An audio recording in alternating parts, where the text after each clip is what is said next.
One Piece Chapter 154 reveals Loki's dark past and shocking Elbaf secrets. Don't miss this full breakdown, it's wild. The miserable life that transformed Loki into such a scoundrel is depicted in Chapter 1154. Welcome back to Otaku Wave Hub.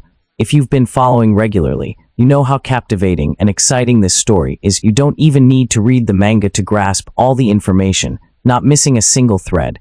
Without wasting any more of your time, let's get right into it.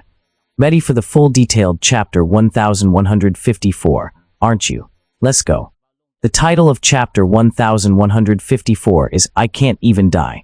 This chapter opens with the storyteller talking about events from 6 years ago. Zoran's comrade, the oldest among them, Zoran the Elder, was tragically killed by a little girl. She was of human descent, but she destroyed over half of the giant village. The name of that little girl was Charlotte Linlin, who later became the great pirate, the Four Emperor Big Mom. This flashback was also seen in Big Mom's story on Whole Cake Island. Zoran was caught by Linlin or fell and hit his head, suffering a severe injury. Coupled with his old age and weakness, he couldn't survive. Linlin's rampage was stopped by Saint Camel, who extinguished the disaster with the power of the Soru Fru. Linlin was then taken to the prison with other children, soon separated from the village on Giant Island. Not long after, Linlin was taken away from Elbaf by Chen, because Camel and her guards were eaten by Linlin during a birthday party. A happy day turned into a bloody feast. Coincidentally, in that same year, Elbaf faced rare natural disasters. Continuous calamities such as wildfires, storms, and heavy snow devastated the crops. The unusual weather also led to poor harvests and famine across this fertile land. We see many villages covered and wiped out by snow. People participating in fishing gradually died due to both the weather and the severe hunger. This is rare in Elbaf's history. Could it be Loki's birth? See, it's because of that kid. Because they didn't kill him immediately, this whole country was doomed. In her private room at Eris Castle, Queen Eshida was utterly furious. She spoke with a soldier named Get about the Elbaf natural disasters, but the soldier had a different idea. No way, it must just be a coincidence. Queen Eshida's face, once beautiful and elegant, became gaunt and obsessed with the belief of bad luck after giving birth to Loki and throwing him into the lower realm. Suddenly, a cracking sound echoed, as small figure appeared. It was Loki, the child who was thrown into the lower realm but didn't die and returned to find his mother. He had destroyed the door. Even as a child, his physical strength and survival ability were extraordinary. She screamed, "Oh my God, he's looking." When the soldier tried to stop the child, he got close to the queen, making her shriek, "Take him away. Never let that monster child near me again." The entire castle shook in the cold, howling snow. Everything seemed to be swaying, and Loki cried. His mother was so obsessed that ancient bloodline soldiers had to forcefully pull him away. "Sir Loki, do not approach the queen's room." Heart-wrenching cries from Loki echoed. He couldn't speak, but he was just a baby who needed warm comfort from his mother. Looking into Loki's eyes, Eshida screamed, "Gouge out that monster's eyes. Everyone will be crushed. This country will be destroyed." Back in the villages, we see a contrasting scene. A mother held her infant child close. "I'm so hungry. I'm sorry, my child, that loaf of bread was the last one." Some people were discussing doing things like looting. Looting from the human tribe is what they're good at, right? Another replied, "Isn't that the history of Elbaf?" "Nonsense, Elbaf always fought with pride." The other retorted, "That's just a facade." Then civil war broke out among the villages. "You guys from the Hunter village are attacking us. We heard other villages are also being attacked. Grab your weapons, don't let them steal anything." And so, continuous conflicts occur between the villages to fight for food and drink. The storyteller wrote that although it was collectively called Elbaf, the unifying power within the country was very weak at that time. Internal strife was not uncommon, but in this urgent situation, the war became even more serious, causing many deaths. The country plunged into chaos. The people gradually began to despair. An elder said, "It's rumored that the prince born in the castle has been cursed." Another tried to stop him when he went somewhere. This allows us to see young Haruden looking annoyed. This elder went to the house of the boy and his mother. He rudely slammed the door open. He shouted, "Haruden, your younger brother is planning to curse this entire country. As the older brother, you must become a sacrifice." "What?" Haruden's question itself showed the madness of the leaders who prevented his parents from being together. They were the origin of the backward, superstitious ideas that drove people insane. Eshida, sitting in the corner of the room, couldn't stay silent. My son is the cutest in the world, so he will definitely live the longest in the world. The elder grabbed her neck and choked her, scolding her like a toddler. Shut up, Eshida, you human tribe. How dare you seduce Heron? She stubbornly resisted. You shut up then. Love has no boundaries. Heron also picked up his sword, intending to fight. Don't touch my mom. The moment the elder lunged, a punch appeared, landing straight on the head of the conservative, fanatical elder. The person who appeared was Heron, with an impressive punch that deformed the elder like a rice cake. Fortunately, Heron returned just in time, making Eshida and Haruden hug him and cry. We see that upon his return, he immediately went to Ye, not the castle. He gathered the people and began to share his experiences. My brothers, please don't harm each other anymore. As soon as he heard of Loki's birth, he also heard that the country was facing famine. He discussed it with friendly nations. Just like that, they said nothing and filled ships with enough food for our giant tribe. The human tribe, one by one, may have small bodies, but their nations united to transport enough food to fill the stomachs of our giant tribe. Let us be grateful and accept this help.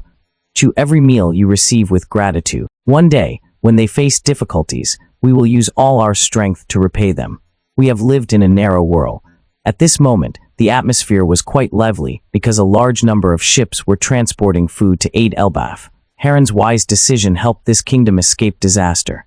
And in that story, we can clearly see that they were not divided but lived together as one kingdom. Heron was the one who united them, forming a powerful Elbaf that even the government coveted. The giants took the breadcrumbs, chewed them, and tears fell from their eyes in happiness. They even had friendly human friends who brought them joy.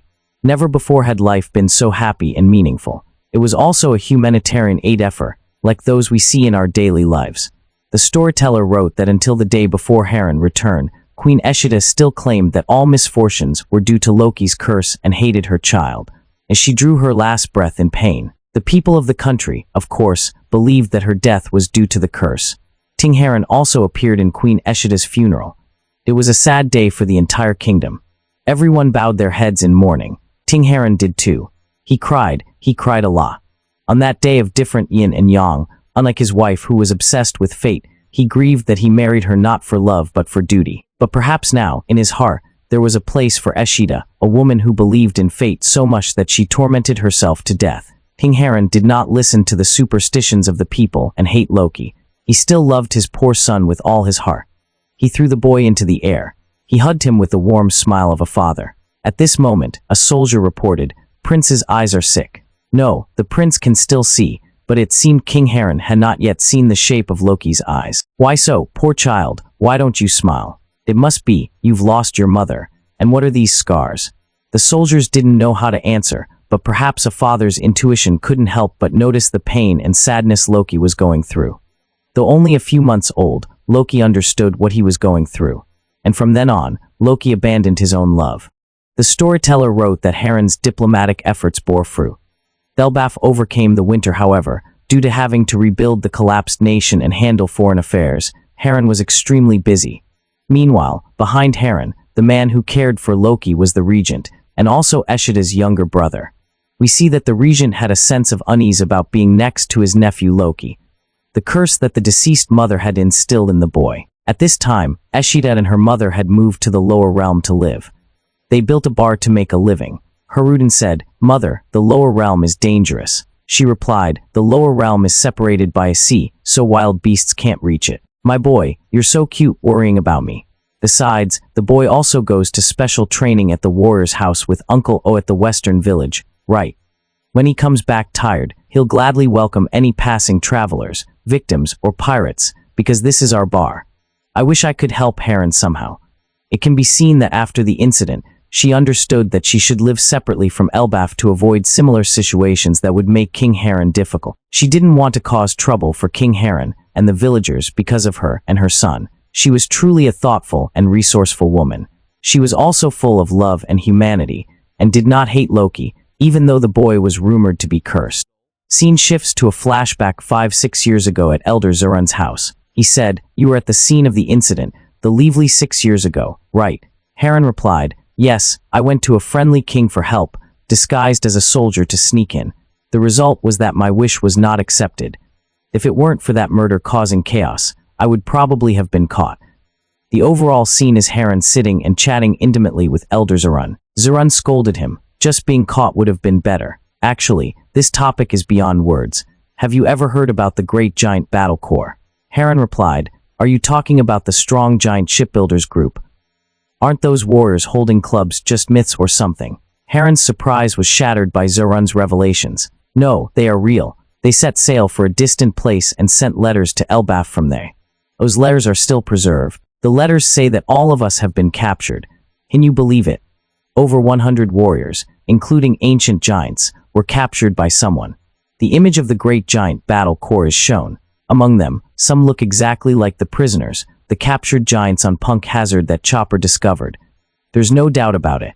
Over 100 giant and ancient giant warriors were sentenced by the government for some crime. They were all caught in a net and became experimental subjects. The world government created monstrous beasts based on ancient giants in this group, and thankfully, it failed. So, they have been preserved in a frozen state for hundreds of years, waiting for the day they awaken. Heron asked, who did that? Zerun said, it was the tricky government, and trembled, talking about the past. There was a great enemy, surely no mistake. However, that history one day sank deep to the bottom of the sea. In short, the reason your goodwill wasn't conveyed isn't entirely your fault, Heron. It's due to the past animosity, isn't it? I've also heard rumors about a frozen army of giants somewhere. Anyway, we are a tribe that has harmed the world, so we must remember that in our hearts. Heron mused, of course, that's what I also expected. Their conversation was interrupted here. But there's a lot of information linked to the One Piece world history that author Oda planned, because the group of giant prisoners on Punk Hazard were also well prepared. They are still alive under that ice layer, and were used for giant cloning experiments. As I said, thankfully they failed. If they had succeeded, the government would have undergone an unimaginable transformation. It's truly terrifying to have an army of artificial giants, isn't it? Time passed. We see the castle. Younger brother's voice echoes, Prince Loki cursed my sister to death. As time continued to pass, Loki grew up like a normal child.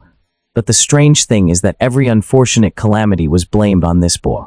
Loki remained silent, not saying a word, not even defending himself, because everything was useless. We also see the cruelty of Queen Eshida's younger brother.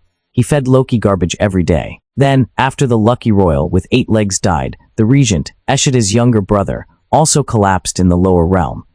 The cause is still unknown, but everyone blames Loki's curse. Time flew by quickly. 48 years ago, thanks to the construction and improvement of Kilometer 8 road, communication between villages increasingly developed, and the country gradually unified. King Heron stood before all the people and declared, my dream is to build strong ties with nations all over the world so that the giant tribe can also live in a vast world. The people expressed their admiration and saluted. O King Heron of Elbaf, so majestic. I almost forgot his old image. Heron has now become a king whose name is recorded in history. It's true that even viewers forget about the rebellious youth of this king, especially when he was 45 and went around causing destruction, making everyone afraid of giants. At the same time, at the party, Haruden was excited to see his brother as a great king, but the soldiers were different. They mocked, oh, Haruden looks happy, but you're not the real prince. There's only one Prince Loki. Why do you still make such claims? This made Haruden tear up, but not because he hated Loki or the title of prince, but because of the discrimination the people of Elbaf still showed towards Loki and his mother. Loki also became a frightening figure from then on to most of the people. He released monstrous beasts from the lower realm into the villages. The weapon Loki carried was a club. Destroy everything for me. This is Elbaf, the country of the strong. The weak should die. In the village, from old people to children, and even strong men, were all attacked by Loki. Loki incessantly inflicted harm and destruction, mocking the weak who fled, but there was someone ready to fight him. Hey Loki, don't destroy the village that father worked so hard to rebuild. That person was Haruden, and we see Loki is much larger, even though he's his younger brother. Loki's voice was full of challenge. What? How dare you call my father father? He is respected by everyone, but he hangs out with midgets who are no different from worms. How foolish. With a sword in his hand, Haruden resisted. No matter who it is, you must look at them with fairness. Don't be arrogant and judge others. This sentence was just like what Eshida said to King Heron in the early days. Unfortunately, Loki didn't bother to listen to those words and change his mind. He immediately swung his club at Haruden's head. I'm the prince, so I do what I like, so what? Never dare to question my words again, midget. That ran to stop Loki. However, Gobot said, don't go near her, she might be an accomplice. Loki will hit you. Immediately, punched Gobot's head. We are comrades, you idiot. After getting hit by Loki, Haruden was helped up by everyone and given thoughtful and careful medical care. This made Loki feel angry because he himself had never felt that way. Loki tried to suppress this longing and mocked. How disgusting and rustic. Haruden, you weaklings cling to each other. The son of a mother with impure blood. These words made everyone furious, but they couldn't do anything against Loki. Soldiers tried to persuade him. Prince, don't go too far. He's also the king's son, he's a prince. Loki got angry. Don't call him a prince. Immediately make the sky fall. This caused the soldier to be injured. He continued to rampage everywhere, despite the extreme hatred and complaints. Loki reached his peak when he attacked a child, and the child's mother stepped forward and hugged him with her anger. This made Loki feel humiliated. He bit his lip tightly, trying to hide his emotions from everyone.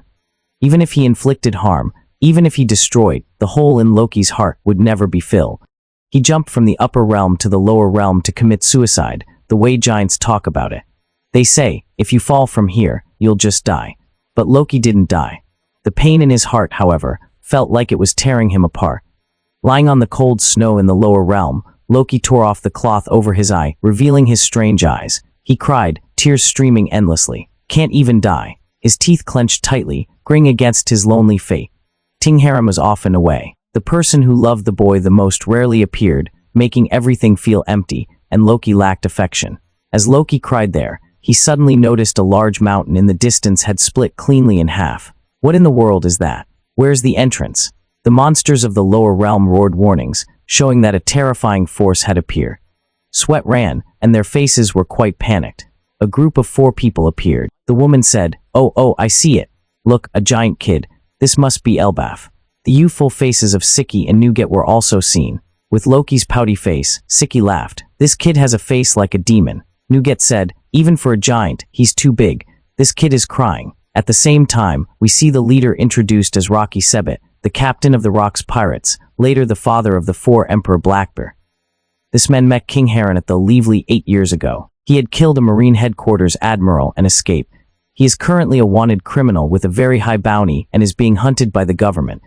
The woman accompanying him is Miss Buin, a parasitic scientist member of the Rocks, according to her later known name. Rock laughed loudly and asked, All right, answer yes twice, kid, because that's the answer I want to hear. First question, is this the giant country Elbaf, right? Second question, is Heron here, right? Rock's smile is shown, not missing teeth like his son's. Perhaps he didn't eat too much candy. He has 2 distinct emotional expressions in his eyes.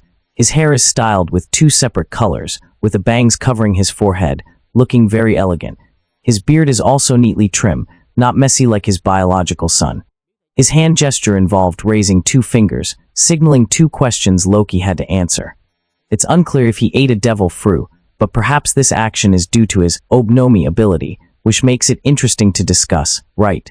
So if you have any questions, please comment right under this video. I will answer them. Thank you so much. Bye-bye and see you again.